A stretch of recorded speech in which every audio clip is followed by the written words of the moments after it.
Yunani kuno. Yunani kuno waktu itu mempunyai sistem politik demokrasi yang berbentuk dalam sebuah polis, negara kota. Di dalam polis terdapat semacam komite atau senat yang di mana pengambilan keputusan dan kebijakan ditentukan berdasarkan suara terbanyak. Hal ini menuntut politikus pada zaman itu untuk pintar berpidato dan berdebat, agar dapat meyakinkan senat dan memenangkan suatu perkara atau memperoleh simpati rakyat.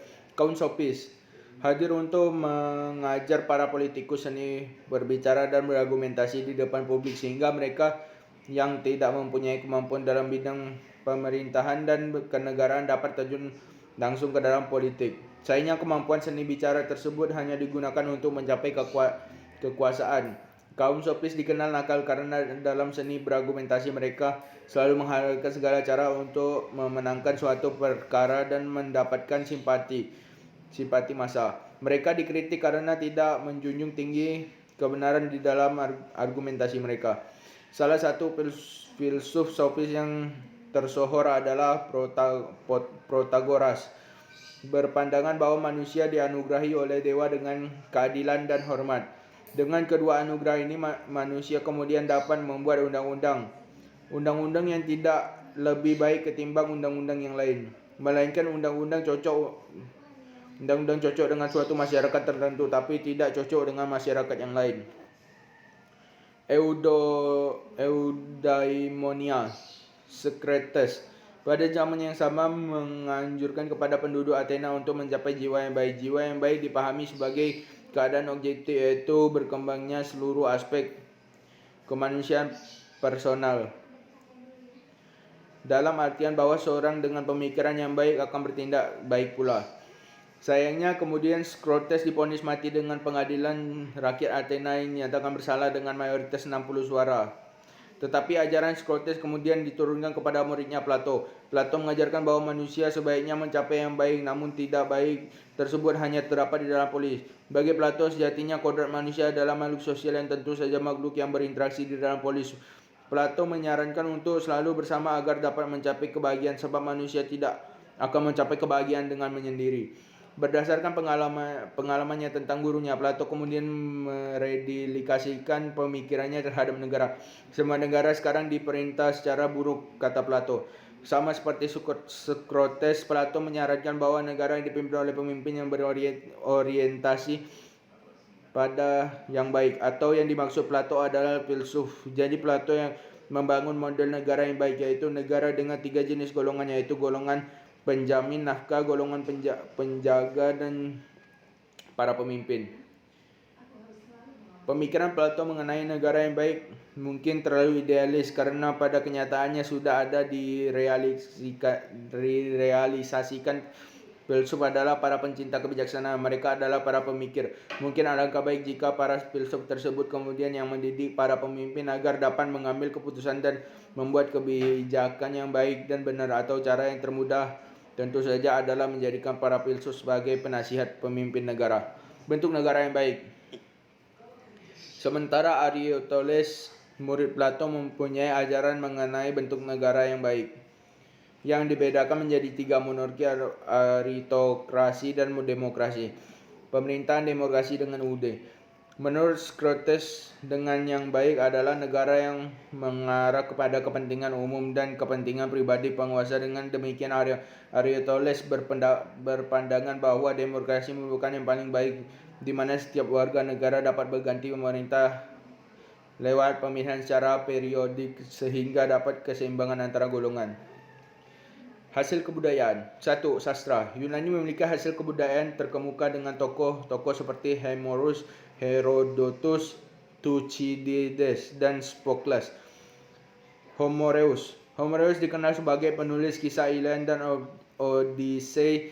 Kitab Ilias mengisahkan tentang peperangan antara Yunani dan Troya. Dalam perang itu Yunani menggunakan siasat kuda tria. Kitab Odyssey mengisahkan tentang perjalanan kembali pasukan Yunani dan Troya. B. Herodotus menulis kisah tentang perang Persia. Dituliskan pandangan sebagai kisah yang disajikan berdasarkan pada fakta yang benar. terjadi. Herodotus dijuluki sebagai bapa ilmu sejarah. C.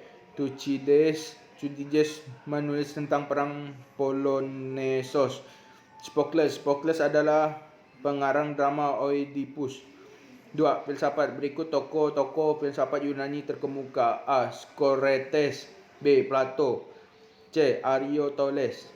3. Ilmuwan pengetahuan. Peradaban Yunani memberikan sumbangan besar bagi perkembangan ilmu pengetahuan modern saat ini. Berikut ini tokoh-tokoh ilmu pengetahuan Yunani. A. Pythagoras. B. Hippocrates. C. Archimedes. 4.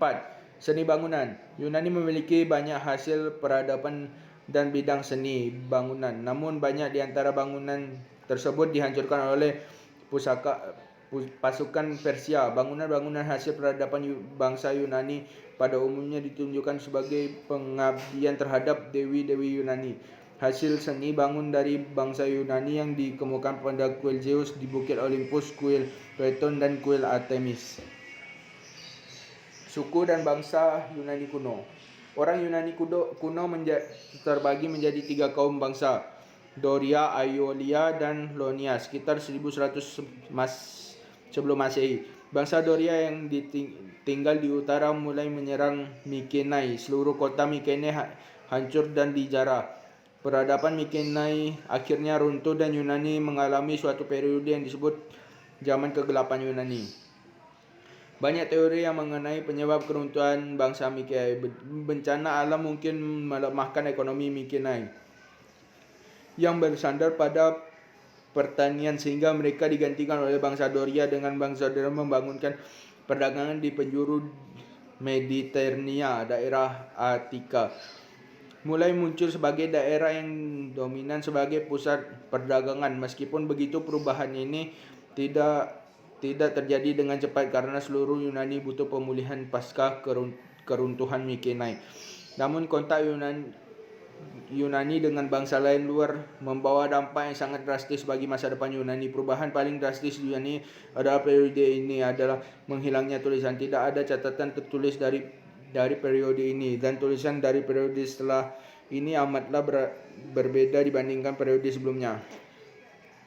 Bangsa Doria menuturkan dialek yang berbeda dibandingkan bangsa Mykenae dan hanya sedikit diketahui mengenai bahasa mereka. Semua dialek Yunani modern berakar dari Yunani Attika dengan satu pengecualian, dialek Thessakonia yang berasal dari dialek Doria.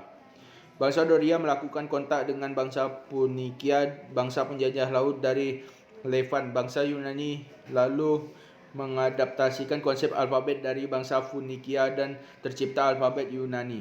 Alfabet Yunani tersebar melalui perdagangan ke seluruh Mediterania. Alfabet Yunani ini adalah yang pertama mempergunakan huruf vokal. Setelah sekian lama akhirnya tulisan kembali ada di Yunani. Bangsa Doria suka berperang. Seiring Yunani memasuki zaman besi, maka besi pun secara luas dipakai untuk membuat senjata. Menggantikan penggunaan perunggu dengan besi, senjata menjadi lebih murah, lebih kuat, dan lebih efektif dalam pertempuran. Pada periode ini, pasukan infanteri menjadi sangat populer dan hoplite adalah nama untuk prajurit infanteri Yunani kuno. Bangsa Doria tidak menaklukkan setiap wilayah menjadi wilayah mereka, sehingga pada zaman kegelapan polis atau negara kota mulai berkembang. Daerah Yunani yang berpegunungan menjadi sulit untuk memunculkannya suatu kekuasaan tunggal yang meliputi seluruh Yunani. Akibatnya kota-kota menguasai landscape di sekelilingnya dan menjadi unit politik mandiri. Setiap negara kota mengalami secara alami dilindungi oleh gunung di dekatnya.